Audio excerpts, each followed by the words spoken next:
Hello students, आज हम बात करने वाले हैं क्लास 8th एसएसटी में सिविक्स के चैप्टर 1 की।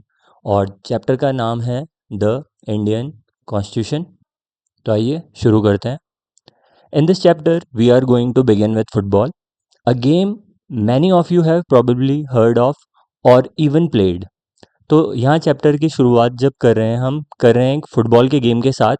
ठीक है, एक ऐसा गेम जिसके बारे में आप लोगों ने सुना हुआ है और खेला भी होगा।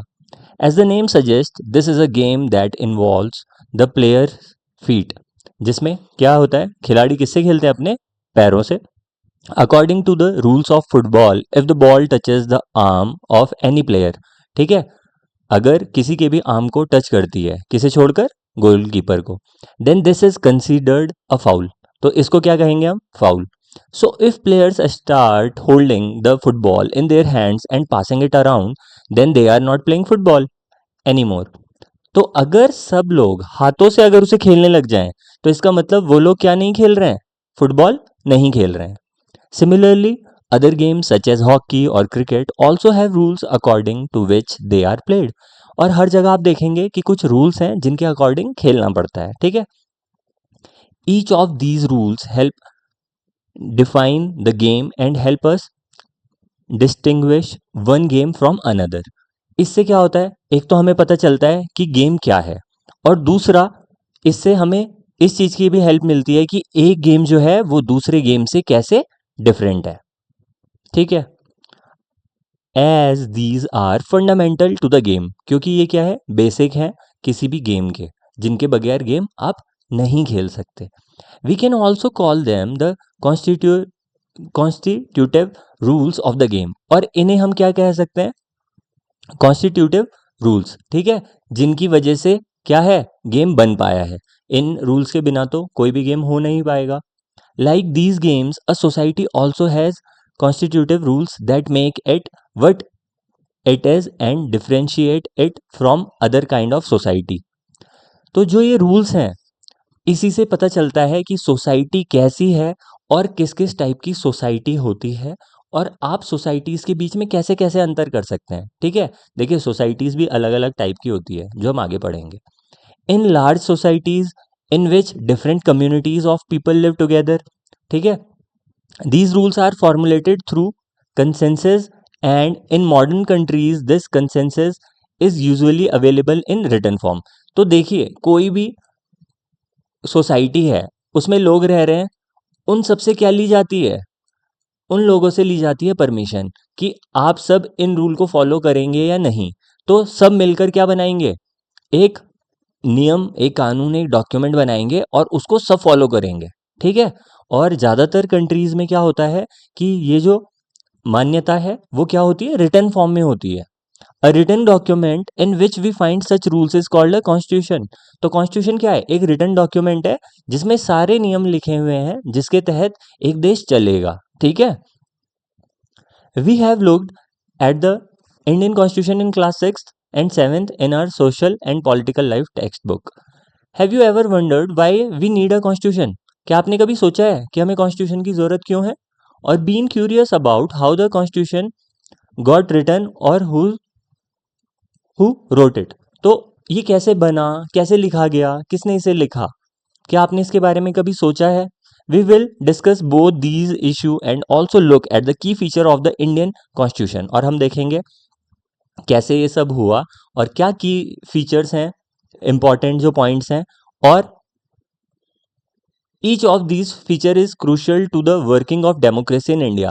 तो इंडिया में जो डेमोक्रेसी है उसके लिए सारे रूल्स इंपॉर्टेंट हैं, and some of these will be the focus of different chapters in this book. ठीक है, तो इस बुक में हम पढ़ते जाएंगे अलग अलग सारे जो जो इंपॉर्टेंट चीज़ें बताई गई हैं हमारे कॉन्स्टिट्यूशन में। ठीक है, the Indian constitution.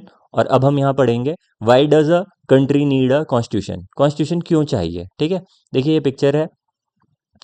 In 1934, the Indian National Congress made the demand for a Constituent Assembly। 1934 में उन्होंने क्या डिमांड करी? कि एक कॉन्स्टिट्यूशन के लिए असेंबली की। और देखिए उस टाइम पे भारत क्या था? ब्रिटिश के कंट्रोल में। During the second world war This assertion for an independent constitution assembly form only of Indians gained momentum, and this was convened in December 1946. The photo on page 2 show some members of the constituent assembly. तो यहाँ पर आपको दिख रहे होंगे कुछ members. Between December 1946 and November 1949, the Constituent Assembly drafted a constitution for independent India. तो 1946 से लेकर 1949 के बीच में जो कॉन्स्टिट्यूएंट जो असेंबली थी उसने ड्राफ्ट किया किसको? कॉन्स्टिट्यूशन को. किसके लिए? एक आज़ाद भारत के लिए. Free to shape their destiny at last, after 150 years of British rule, the members of the Constituent Assembly approached this task with the great idealism that the freedom struggle had helped produce. You will read more about the work of the Constituent Assembly later in this chapter. ठीक है, तो ये assembly है और इन्होंने ही क्या draft बनाया किसका? कॉन्स्टिट्यूशन का, कि कैसे कैसे रूल्स बनेंगे और कैसे कैसे सब होगा. ये सारी चीज़ें अब आप आगे पढ़ने वाले हैं. तो अब देखिए, today most countries in the world have a constitution. तो आजकल आप देखेंगे तो दुनिया के लगभग बहुत सारे देशों में, अधिकांश देशों में आपको क्या मिल जाएगा? कॉन्स्टिट्यूशन, जिसे हम हिंदी में क्या कहते हैं? संविधान. While all democratic countries are likely to have a constitution, it is not necessary that all countries that have a constitution are democratic. यहाँ पर बात समझने वाली क्या है कि while all democratic countries are likely to have a constitution, it is not necessary that all countries that have a constitution are democratic. तो देखिए, ज़रूरी नहीं है कि जो कॉन्स्टिट्यूशन हो अगर किसी कंट्री में तो वो कंट्री डेमोक्रेटिक हो. ठीक है, कॉन्स्टिट्यूशन का मतलब तो क्या हो गया कि कुछ रूल्स लिखे हुए हैं. तो रूल्स का मतलब ये तो नहीं है ना कि वो जनता के फेवर में ही हों सारे. तो अगर वो जनता के फेवर में नहीं है, जनता ने उन्हें नहीं बनाया है और जनता से उन्हें ज़बरदस्ती फॉलो करवाया जा रहा है, तो इसका मतलब वहाँ पर डेमोक्रेसी तो नहीं है. ठीक है, आप समझ पा रहे हैं ना? कॉन्स्टिट्यूशन होने का मतलब है कि बस रूल्स लिखा होना. ठीक है. The constitution serves several purpose. देखिए, कॉन्स्टिट्यूशन कुछ पर्पस को फुलफिल करता है. क्या? First, it lays out certain ideals that form the basis of the kind of country that we as citizens aspire to live in. देखिए, हम जिस भी कंट्री में रह रहे हैं तो कुछ क्या बनाए जाते हैं? कुछ नियम बनाए जाते हैं, कुछ आइडियल बनाए जाते हैं कि इन्हीं के आधार पर हमको चलना है. Or put another way, a constitution tell us what the fundamental nature of our society is. हमारी सोसाइटी का जो फंडामेंटल नेचर है कि बेसिकली हम कैसे हैं, उसको शो करती है constitution. A country is usually made up of different communities of people who share certain beliefs but may not necessary agree on all issue. तो देखिए, जैसे कॉन्स्टिट्यूशन में क्या है, किसी कंट्री के अंदर डिफरेंट डिफरेंट सोसाइटी हैं, उनके अपने अपने बिलीव्स हैं, पर जरूरी तो नहीं ना कि ये सब एक दूसरे की हर चीज को मानते हो. ठीक है. A constitution help serve as a set of rules and principle that all person in a country can agree upon as the basis of the way in which they want the country to be govern. अब यहाँ पर क्या होगा? Constitution कैसा है कि उसमें जो रूल्स बने हैं वो सबको फॉलो करने ही होंगे. ठीक है, जिस पर सारे लोग एग्री करते हो, चाहे वो किसी कम्युनिटी का हो चाहे किसी अदर कम्युनिटी का हो. ठीक है. This includes not only the type of government but also an agreement on certain ideals that they all believe the country should uphold. तो यहाँ पर कुछ ऐसे नियम बनाए जाएंगे. ठीक है, कुछ ऐसे आइडियल चीज़ें होंगी जो सबको माननी चाहिए. जैसे फॉर एग्जांपल मान लीजिए भाईचारे की बात करें हम, नेबरहुड की. तो अगर हम यहाँ पर देखें ब्रदरहुड की, तो अगर हम भाईचारे की बात करें तो सब मिलजुल कर रहना चाहेंगे. अगर हम बात करें फ्रीडम की तो सबको स्वतंत्रता मिलनी चाहिए, है ना. अगर हम बात करें जॉब अपॉर्चुनिटी की, सबको जॉब अपॉर्चुनिटी मिलनी चाहिए. तो कुछ आइडियल्स होंगे जो सब फॉलो करेंगे. सबको जस्टिस मिलनी चाहिए, है ना. तो हर कोई इस पर एग्री करेगा. ठीक है. तो कॉन्स्टिट्यूशन में क्या होगा? सारी चीज़ें बनेंगी और ऐसे आइडियल्स तैयार किए जाएंगे जिस पर सब राजी हों. ठीक है, आगे चलें. देखिए, यहाँ पर कुछ आपको फोटोज दिखाई दे रही हैं. ये है नेपाल की. The country of Nepal has witness several people struggle for democracy. देखिए, पहले वहाँ पे राजतंत्र था तो डेमोक्रेसी के लिए स्ट्रगल हुए. There was a people struggle in 1990 that established democracy lasted for 12 years until 2002. In October 2002, king Gyanendra, sitting the Maoist uprising in the countryside as his reason began taking over different aspects of the government with army's assistance. The king then finally took over as the head of government in Feb 2005. In November 2005, the Maoists joined other political parties to sign a 12-point agreement. This agreement signaled to the larger public an imminent return to democracy and peace. In 2006, this people's movement for democracy began gaining immense force. It repeatedly refused the small concessions that the king made, and finally, in April 2006, the king restored the third parliament and asked the political parties to form a government. तो आप यहाँ देखेंगे कि पहले नेपाल में भी क्या था कि राजशाही थी, और बाद में क्या हुआ जब लोगों ने प्रोटेस्ट किया और किंग ने थोड़ी बहुत क्या करी, लोगों को सुविधाएं भी दी, लेकिन उससे वे नहीं माने और अंत में क्या हुआ 2006 के बाद वहां पर पार्लियामेंट जो है फिर से बनी, पॉलिटिकल पार्टीज ने क्या किया, गवर्नमेंट बनाई, और 2008 में नेपाल फिर से क्या बना, डेमोक्रेसी बना, और वहां से जो मोनार्की थी उसको हटा दिया गया। ठीक है, आप ये देख सकते हैं फोटोज में। Let us try and understand what we mean by this through two contrasting situations in the recent history of Nepal. A country that borders India on the north. तो देखिए आपने मैप में तो नेपाल देखा ही होगा। Until recently, Nepal was a monarchy. पहले क्या था, मोनार्की था। मोनार्की क्या होता है, जहाँ पे क्या होता है, एक किंग होता है और उसी की बातें उसी के नियम। ठीक है। The previous constitution of Nepal which had been adopted in 1990 में उन्होंने क्या किया था, कॉन्स्टिट्यूशन अडॉप्ट किया था, reflect that fact that the final authority rested with the king. देखिए बना तो वहां पे भी कॉन्स्टिट्यूशन, बट डेमोक्रेसी तो नहीं थी ना वहां पर उस समय। अंतिम जो निर्णय होता था किसका होता था, किंग का होता था। A people's movement in Nepal fought for several decades to establish democracy, and in 2006 they finally succeeded in putting an end to the powers of the king. Nepal के जो लोग हैं उन्होंने क्या किया, एक आंदोलन किया, प्रोटेस्ट किया, और 2006 में फाइनली उन्हें क्या हुआ, डेमोक्रेसी उन्होंने प्राप्त कर ली। The people had to write a new constitution to establish Nepal as a democracy. और अब क्या था, एक नई कॉन्स्टिट्यूशन की जरूरत थी डेमोक्रेसी के लिए। The reason that they did not want to continue with the previous constitution is because it did not reflect the ideals of the country that they want. लोग पिछले कॉन्स्टिट्यूशन के साथ क्यों नहीं चल सकते थे, क्योंकि जो पुराना कॉन्स्टिट्यूशन है वो तो उन आइडियल्स पे चल ही नहीं रहा था ना, जिसको जनता चाहती है। और जब जनता चाहती ही नहीं जिस चीज को, तो उसे तो हटाना पड़ेगा। And that they have fought for, तो जिस चीज के लिए उन्हें लड़ा, अब उनको वो चीज बनानी है। ठीक है। अब क्या होता है, as in the game of football in which a change in the constitutive rules will change the game all together. तो अगर हम किसी गेम में रूल बदल दें तो सब कुछ बदल जाएगा।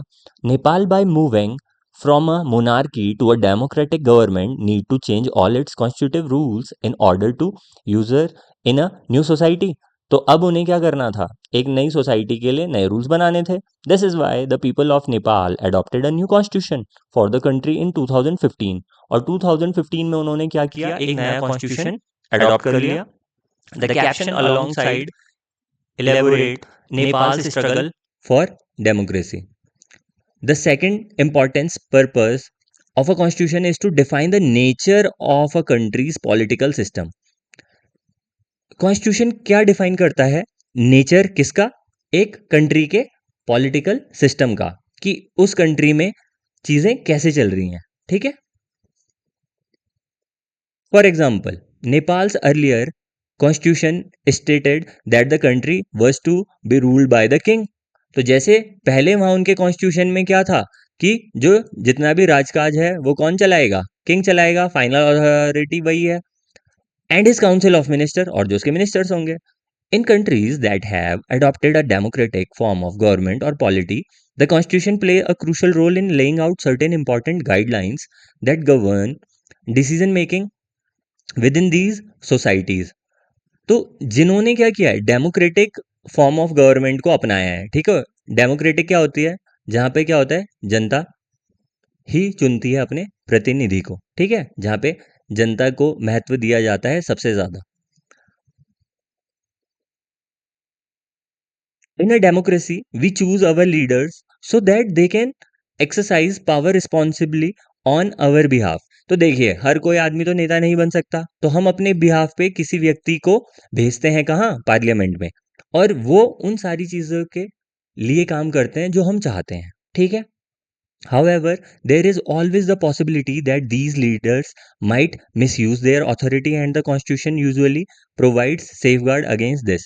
तो देखिए, अब हो सकता है कि हमने जिसे जिताया और अब वो चालाकी करने लगे, मिसयूज करे अपनी पावर का, तो यहाँ पर कॉन्स्टिट्यूशन काम आता है और ये हमें बचाता है अगर ऐसा कुछ होता है, ठीक है? This misuse of authority can result in gross injustice as demonstrated in the classroom situation below.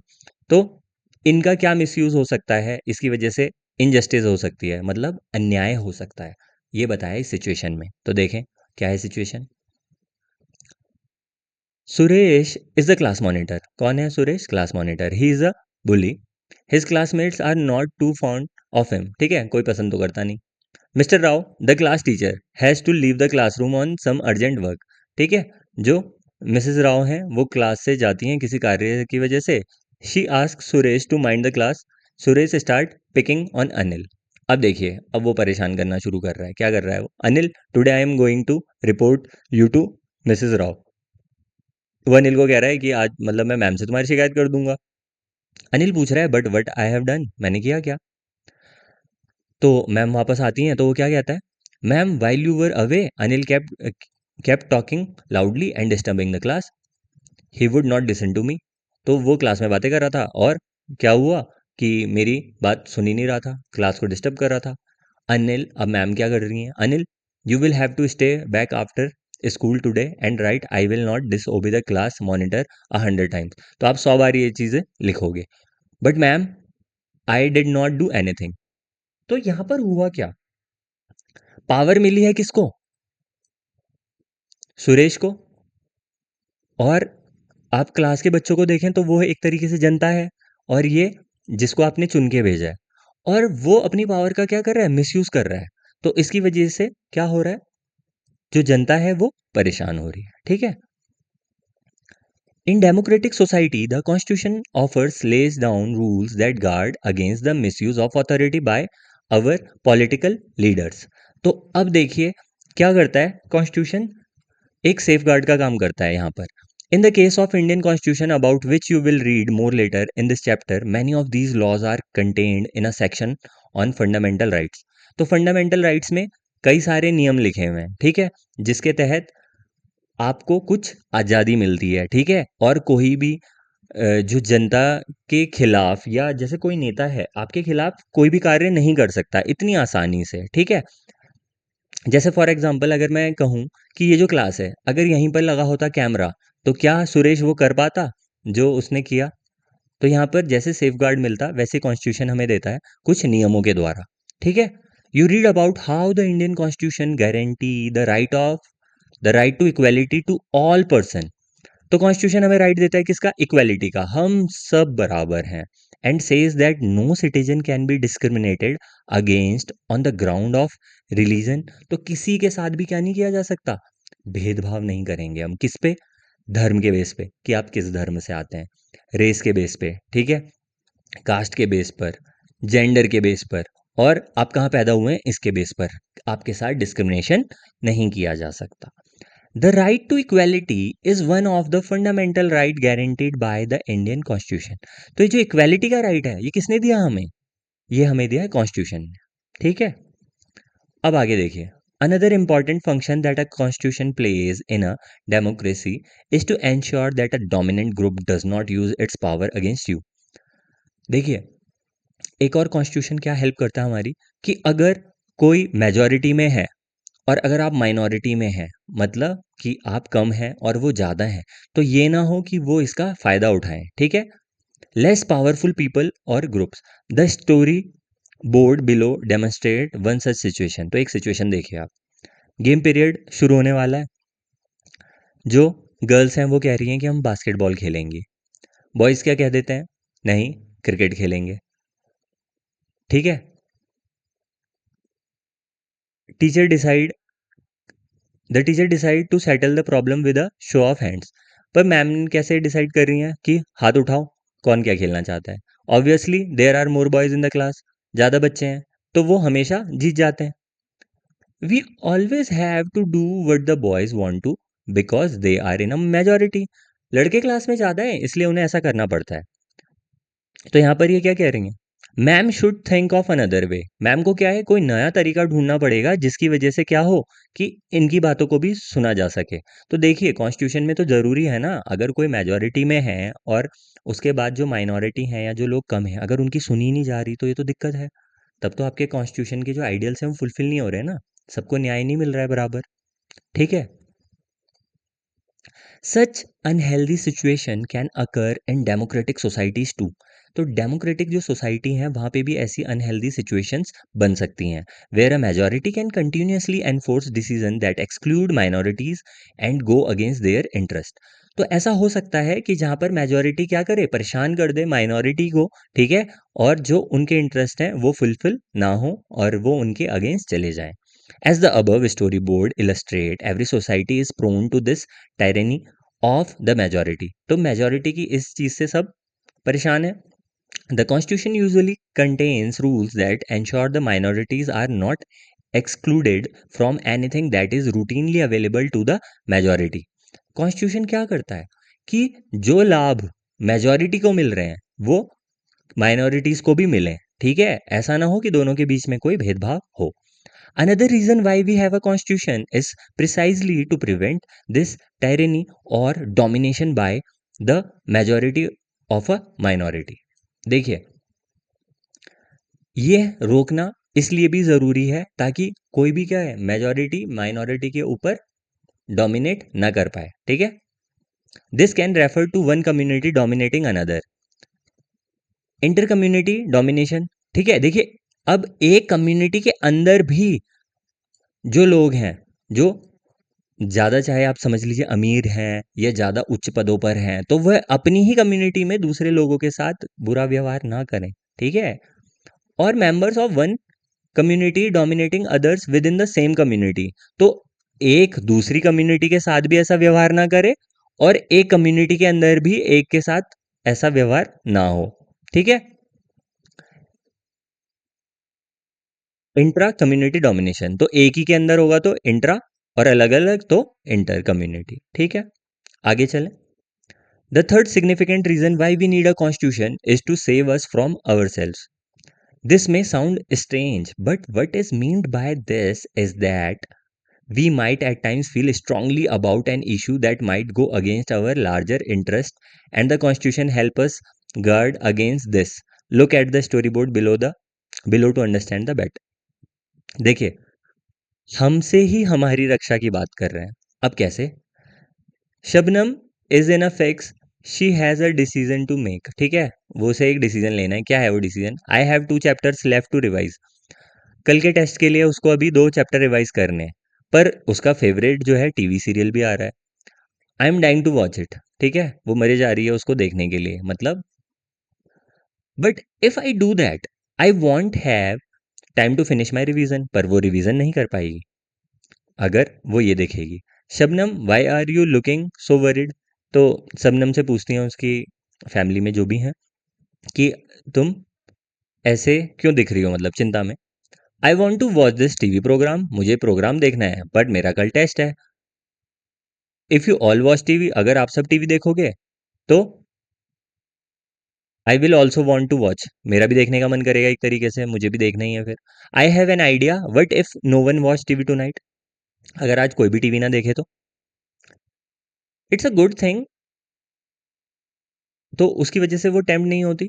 तो it's a good thing I did not watch TV, there are so many question from the last 2 chapter. तो देखिए अगले दिन उसने TV नहीं देखी तो फायदा हो गया, अगला एग्जाम में उन लास्ट 2 चैप्टरों से बहुत क्वेश्चन आए। तो अब देखिए हुआ क्या यहाँ। Similarly the constitution help to protect us against certain decision that we might take that could have an adverse effect on the larger principle that the country believes in. देखिए आप केवल अपना अपना फायदा नहीं देखेंगे ना, For example, it is possible that many people who live in a democracy might come to strongly feel that party politics has become so acrimonious that we need a strong dictator to set this right. हो सकता है कि हमें लगे कि country को चलाने के लिए क्या चाहिए, एक डिक्टेटर चाहिए. Swept by this emotion they may not realise that in long run dictatorial rules goes against all their interest. तो अपने एक छोटे से फायदे के लिए पहले हमने सोचा कि काश कोई डिक्टेटर क्या करे, देश को संभाले. बट अगर आप एक दूर की सोच रखते हैं तो आप देखेंगे कि बाद में हो सकता है कि डिक्टेटर हर चीज पर क्या कर ले, कंट्रोल कर ले, और ये चीजें फिर बाद में आपके अगेंस्ट भी जाएं. A good constitution does not allow these whims to change its basic structure. तो कॉन्स्टिट्यूशन जो होता है, अच्छा कॉन्स्टिट्यूशन कभी भी अपने जो बेसिक स्ट्रक्चर होता है उसको बदलने नहीं देता. बेसिक स्ट्रक्चर मतलब जो हमारे आइडियल्स हैं, जैसे जस्टिस सबको मिलेगा, सबको फ्रीडम, ठीक है, ब्रदरहुड बनाए रखेंगे हम, इक्वालिटी रहेगी, तो ये सब बनाए रखेंगे. बट अगर एक डिक्टेटर आ जाए तो ये चीज़ें नहीं हो पाएंगी. It does not allow for easy overthrow of provisions that guarantee rights of citizens and protect their freedom. ठीक है, तो जो बात अभी मैंने की. From the above discussion, you will understand that the constitution play a very important role in democratic society. एक democratic society में constitution बहुत important role play करता है. देखिए आपने कितने सारे अभी चीज़ें देखी ना कि constitution किस किस तरह से हमें बचा रहा है. ठीक है,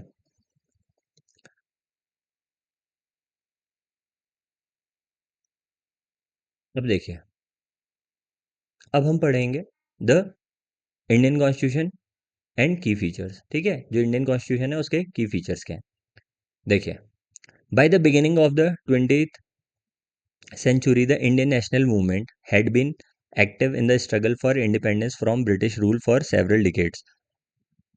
आपको पता है जो 20th सेंचुरीज मतलब बिगिनिंग ऑफ 20th सेंचुरी आप लगा लीजिए कि 1900 से जब शुरू हुआ, तो आपने देखे होंगे कि बहुत सारे मूवमेंट के बारे में आपने पढ़ा होगा हिस्ट्री में. ठीक है, आपने पढ़ा होगा नॉन कोऑपरेट मूवमेंट के बारे में, क्विट इंडिया मूवमेंट के बारे में, बंगाल में जो स्ट्रगल हुआ उसके बारे में. ठीक है, डिफरेंट डिफरेंट बहुत सारे छोटे इलाकों से लेकर पूरे देश में बड़े लेवल तक बहुत सारे क्या हुए, मूवमेंट हुए. ठीक है, had been active in the struggle for independence. During the freedom struggle, the nationalists had devoted a great deal of time to imaging and planning what a free India would be like. तो इस समय उन्होंने क्या ये भी imagine किया और plan किया कि एक हम क्या बनाएंगे जब इंडिया आज़ाद हो जाएगा, तो वो कैसे चलेगा. Under the British they had been force to obey rules that they had very little role in making. जब अंग्रेजों का समय था तो उस समय जो कानून बनाने में भारतीयों को बहुत ही छोटा रोल मिला हुआ था. The long experience of authoritarian rule under the colonial state convinced India that free India should be a democracy in which everyone should be treated equally and be allowed to participate in government. अंग्रेजों के समय में हमें participation नहीं मिला ज़्यादा, but हमने ये सारी चीज़ें देखने के बाद क्या डिसाइड किया कि जब हम आज़ाद होंगे तो हम ऐसा कानून, ऐसे नियम बनाएंगे कि जहाँ देश का प्रत्येक व्यक्ति पार्टिसिपेट कर सके गवर्नमेंट में. ठीक है, what remained to be done then was to work out the ways in which a democratic government would be set up in India and the rules that would determine its functioning. This was not done not by one person but by a group of around 300 people. तो एक व्यक्ति द्वारा constitution नहीं बनाया गया, इसको बनाया 300 से भी अधिक लोगों ने. Who become members of the constitution assembly, जो क्या बने, मेंबर बने कॉन्स्टिट्यूशन असेंबली के. कब, 1946 में. And who met periodically for the next 3 years, और जो 3 साल कंटिन्यू मिलते रहे अलग अलग समय पर जब जब मीटिंग्स हुई. ठीक है, और उन्होंने लिखा कॉन्स्टिट्यूशन. ठीक है, यहाँ पर आप फोटो देख रहे होंगे बाबा साहेब डॉक्टर भीमराव अंबेडकर की, जो ड्राफ्ट कमेटी के उस टाइम पर हेड थे. ठीक है, these members of the constitution assembly had a huge task before them. अब जो कॉन्स्टिट्यूशन असेंबली के जितने भी मेंबर्स हैं उनके पास एक बहुत बड़ा काम था कि क्या बनाना है, आपको कॉन्स्टिट्यूशन बनाना है. The country was made up of several different communities who spoke different language. एक ऐसी कंट्री जहाँ कई सारे लोग, ठीक है, अलग लैंग्वेज बोल रहे हैं, अलग रिलीजन के हैं, अलग उनके कल्चर हैं, ठीक है। When the constitution was being written, India was going through considerable turmoil. The partition of the country into India and Pakistan was imminent. Some of the princely state remained undecided about their future. और कई सारे जो princely state थे, ठीक है, रियासतें जो थी, वो क्या थे, उन्होंने अभी डिसाइड ही नहीं किया था अपने फ्यूचर को। And the socio economic condition of the vast mass of people appeared dismal. All of these issue play on the minds of the member of the Constituent Assembly as they drafted the Constitution. तो आप देखेंगे उस समय India की हालत, socially हमारी हालत ख़राब थी, इकोनॉमिकली हमारी हालत ख़राब थी, ठीक है। जिस टाइम पर हम आज़ाद हो रहे थे उस टाइम आपने देखा होगा कि भारत पाकिस्तान के बीच भी बहुत प्रॉब्लम्स है जो आज तक हैं, ठीक है। साथ ही साथ जो रियासतें हैं वो मान भी नहीं रही थी और कुछ को तो पता ही नहीं था कि वो कहाँ जाएंगे। They rose to the occasion and gave this country a visionary document. और ऐसे समय में उन्होंने क्या किया, एक इतना बेहतरीन विजनरी डॉक्यूमेंट बनाया that reflect a respect for maintaining diversity while preserving national unity. तो देखिए कितना सुंदर काम हुआ कि एक देश के अंदर यूनिटी भी बनी रही है और डाइवर्सिटी भी है। तो इंडिया में देखिए ना कि हमारी जो विविधता है, डाइवर्सिटी है और विविधता में एकता, ये हमारी क्वालिटी है, ठीक है। बाकी दुनिया में जहाँ जहाँ डाइवर्सिटी थी वहाँ पर देश टूटने शुरू हो गए थे, बट हमारा देश देखिए कितने शानदार तरीके से चल रहा है। The final document also reflect their concern for eradicating poverty through socio economic reforms. Socio economic reforms के तहत क्या करना था कि देश से इरेडिकेट करनी थी पॉवर्टी को ख़त्म करना था, as well as emphasising the crucial role the people can play in choosing their representatives. तो यहाँ पर क्या था कि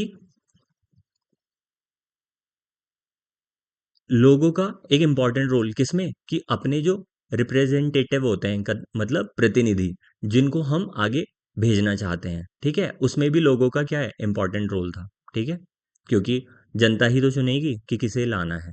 आगे क्या है, listed below are the key features of the Indian Constitution. While reading these, keep in mind the above mentioned concern of diversity. देखिए अब जब ये नीचे आप हमारी जो क्वालिटीज़ हैं उनको पढ़ेंगे तो आप इन सारी चीज़ों को देखिएगा, diversity, unity, socio economic reform and representation that the author's of this document were grappling with. Try and understand the ways in which they tried to balance these concerns with a commitment to transforming independent India into a strong democratic society. तो भारत को एक democratic society, एक strong society बनाने के लिए उन्होंने क्या क्या किया, ठीक है। अब देखिए सबसे पहला है फेडरलिज्म। फेडरलिज्म क्या होता है, this refers to existence of more than one level of government in the country. ये क्या शो करता है कि कंट्री के अंदर एक से ज़्यादा लेवल ऑफ गवर्नमेंट होंगे।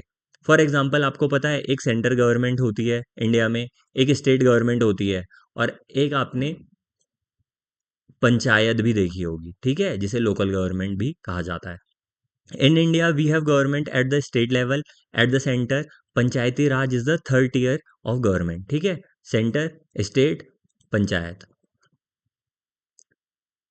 We looked at the functioning of the state government in your class 7 में आपने पढ़ा होगा, ठीक है, book, and this year we will read about the central government. The vast number of community in India mean that a system of government needed to be devised that did not involve only person sitting in the capital city of New Delhi and making decision for everyone. Instead, it was important to have another level of government in the state so that the decision could be made for that particular area. देखिए ऐसा तो नहीं हो सकता ना कि centre में जो सेंट्रल गवर्नमेंट है, जो दिल्ली में बैठे हुए हैं, वहाँ से नेता हर एक प्रॉब्लम को देख लें देश की और उसी के अकॉर्डिंग रूल्स बना दें। तो ऐसे तो बहुत दिक्कत हो जाएगी क्योंकि केवल वहीं से ही पूरे देश को कंट्रोल करना या नियम बनाना बहुत डिफिकल्ट हो जाएगा। तो ऐसे में क्या किया गया, भारत में अलग अलग स्टेट हैं और उसके लिए क्या बनाई गई, स्टेट गवर्नमेंट, और उन्होंने अपने रूल्स बनाए। और स्टेट गवर्नमेंट भी पूरे के पूरे राज्य को नहीं देख पा रही, तो जहाँ पर विलेजेस हैं, ठीक है, वहां पर क्या काम आया, पंचायती राज। तो जब ये तीनों साथ चले तो देश में जो रूल्स हैं रेगुलेशन है उनको संभालना इजी हुआ, बनाना इजी हुआ। ठीक है, अब देखिए, while each state in India enjoys autonomy in exercising powers on certain issue. देखिए, कुछ इशू पे तो स्टेट गवर्नमेंट को पावर है, ठीक है, और बहुत सारी पावर आपको पता ही है, सेंट्रल गवर्नमेंट जो है उसके पास सबसे ज़्यादा पावर है, और लोकल जो गवर्नमेंट है उसके पास थोड़ी कम। Subject of national concern require that all of these state follow the law of central government. ठीक है, देखिए, अगर आप बात करें देश के तौर पर तो सेंट्रल गवर्नमेंट को नियम बनाने का हक होता है सबसे ज़्यादा, और उसको स्टेट गवर्नमेंट को भी फॉलो करना होता है। The constitution contain list the details the issue that each tier of government can make laws. और कॉन्स्टिट्यूशन में लिखा है कि सेंट्रल गवर्नमेंट कौन से रूल बनाएगी, स्टेट कौन से बनाएगी, ठीक है, और लोकल गवर्नमेंट कौन से बनाएगी पंचायती राज में। In addition, the constitution also specify where each tier of government can get money from for the work that it does। ठीक है, और पैसा कहाँ से किसे मिलेगा। ठीक है, under federalism the state are not merely agent of the federal government but draw their authority from the constitution as well. और देखिए, यहाँ पर अथॉरिटी कहाँ से मिल रही है, कॉन्स्टिट्यूशन से मिल रही है। ठीक है, सेंट्रल गवर्नमेंट भी बनी है, स्टेट गवर्नमेंट भी बनी है। All person in India are governed by laws and policies made by each of these level of government। तो जितने भी लोग हैं, ठीक है, वो किससे गवर्न होते हैं, जो भी नियम कानून बनाए होते हैं, जितनी भी नीतियां पॉलिसीज बनाई होती हैं, उन्हीं को ही फॉलो करते हैं। और ये सेंट्रल गवर्नमेंट की बनाई हुई भी हो सकती हैं और स्टेट गवर्नमेंट की भी। आगे अगर हम देखें, यहाँ पर है parliamentary form of government. Parliamentary form of government का मतलब क्या है कि जहाँ पर पार्लियामेंट से गवर्नमेंट चलेगी, अर्थात संसद द्वारा नियम बनेंगे और फिर आगे चीजें चलेंगी। देखिए कैसे, the different tiers of government that you just read about consist of representative who are elected by the people. तो आपको पता है कि जितने भी लोग हैं, जैसे आपने सुना होगा मेंबर ऑफ पार्लियामेंट जो होते हैं उनको हम ही चुनते हैं। ठीक है, 7th क्लास में आपने ये पढ़ा होगा इलेक्शन वाले टॉपिक में।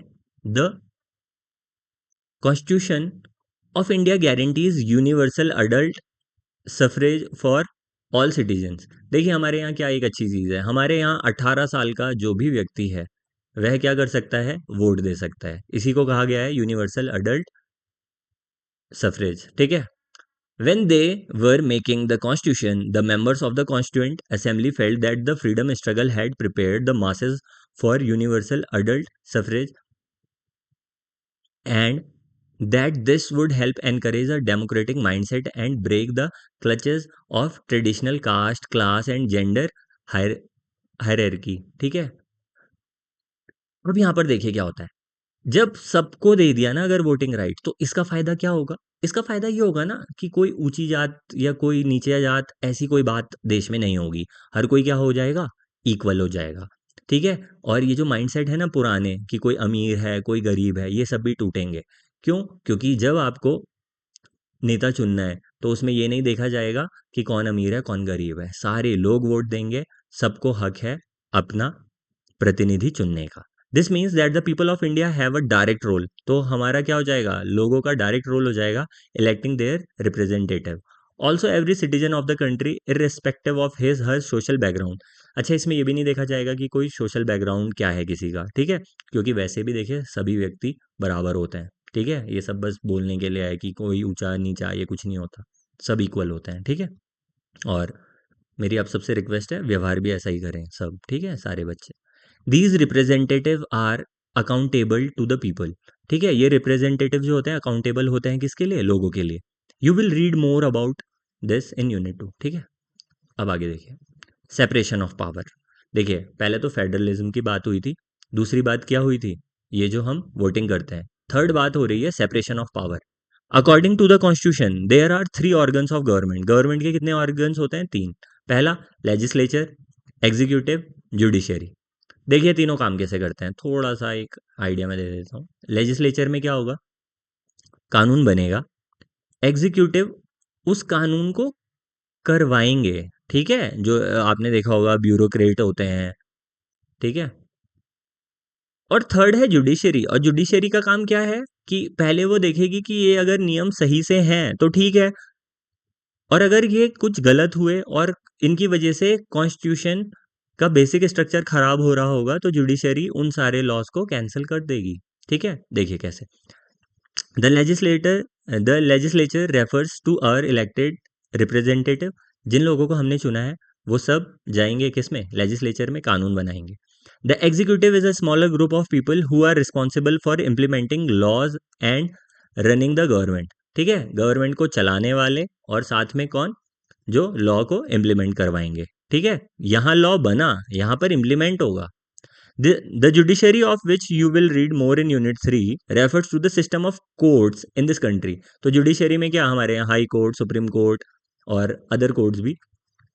इन the order to prevent the misuse of power. तो देखिए जैसे अब लॉ बना रहे हैं तो कोई भी लॉ नहीं बनाएंगे ना कि लोगों को दिक्कत हो। ठीक है, the constitution say that each of these organ should exercise different powers. तो कॉन्स्टिट्यूशन ने सबको अलग अलग पावर दी है, पावर को मिक्स नहीं किया है, क्योंकि मिक्स हो जाएंगी तो सेपरेशन ऑफ पावर नहीं हो पाएगा और हो सकता है कि ये मिलजुल कर करप्ट प्रैक्टिसेस करें। ठीक है, तो इसीलिए सबको अलग अलग पावर दी गई है। Through this each organ act as a check on other organ. एक ऑर्गन दूसरे को चेक कर सकता है इसकी वजह से। ठीक है, और इसकी वजह से बैलेंस ऑफ पावर बना रहता है तीनों के बीच। ठीक है, इस चैप्टर में अगर आप कहीं पर स्टेट वर्ड पढ़ रहे हैं ना, तो उस स्टेट का मतलब आप राज्य से मत सोचिएगा, जैसे उत्तराखंड स्टेट, ठीक है, या महाराष्ट्र स्टेट। स्टेट यहां पर बात हो रही है, स्टेट का मतलब है देश से। ठीक है, ठीक है,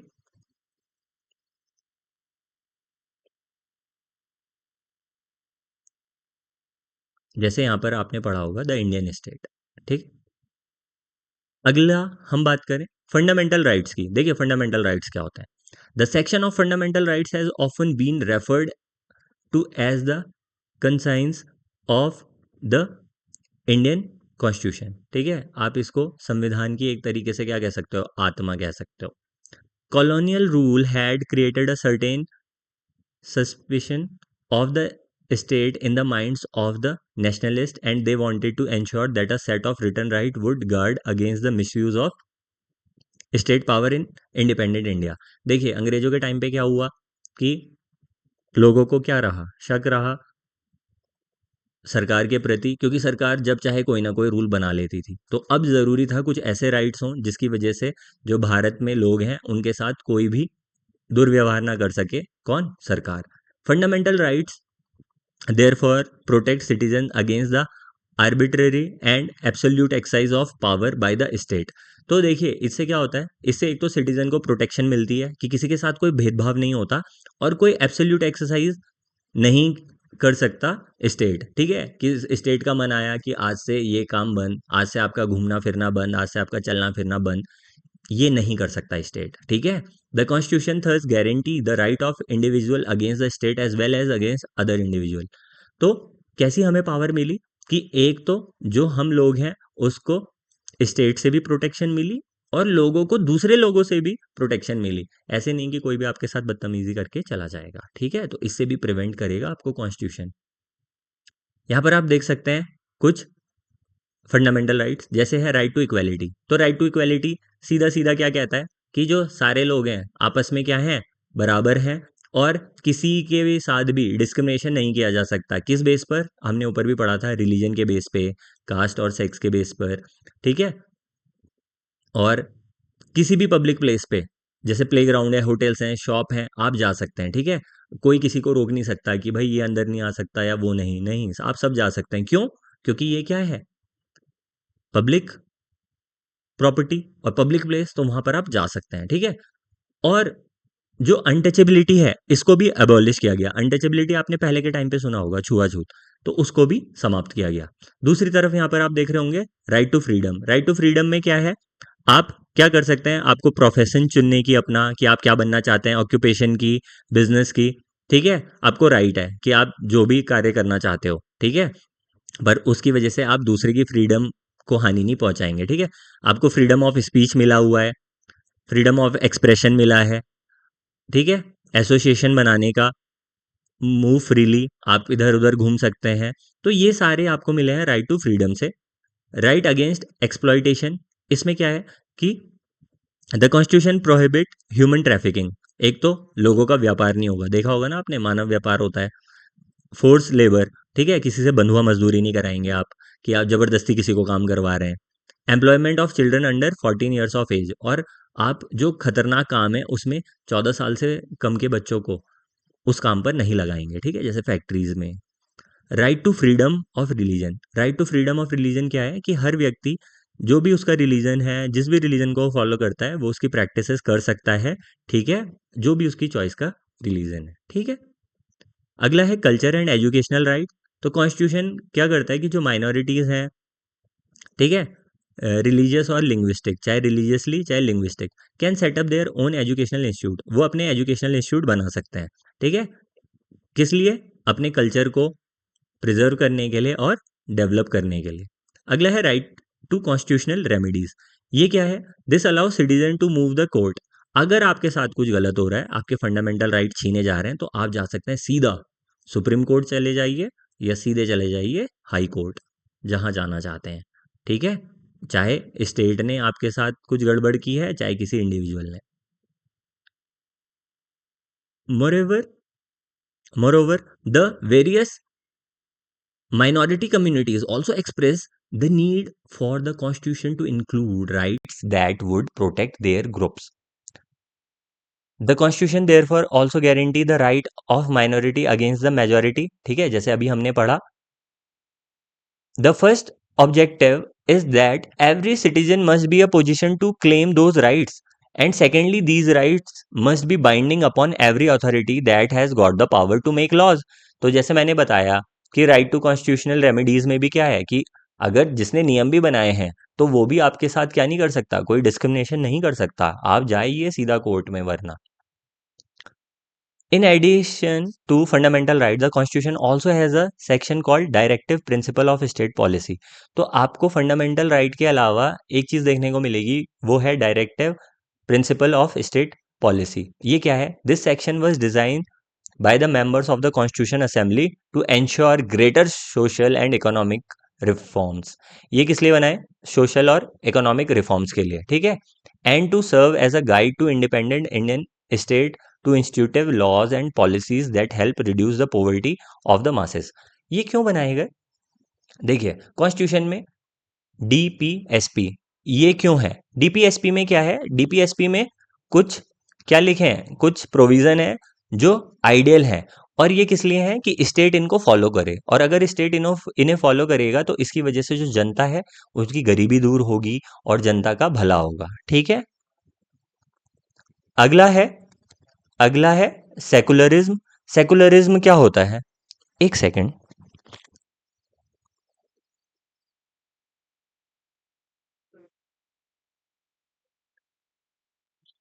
सॉरी डिस्टरबेंस के लिए। अगला है सेकुलरिज्म। देखिए सेकुलरिज्म क्या होता है? अ secular state is one in which the state does not officially promote any one religion as the state religion. देखिए सेकुलरिज्म का मतलब क्या है? जो स्टेट है और रिलीजन है ये अलग अलग रहेंगे। कैसे?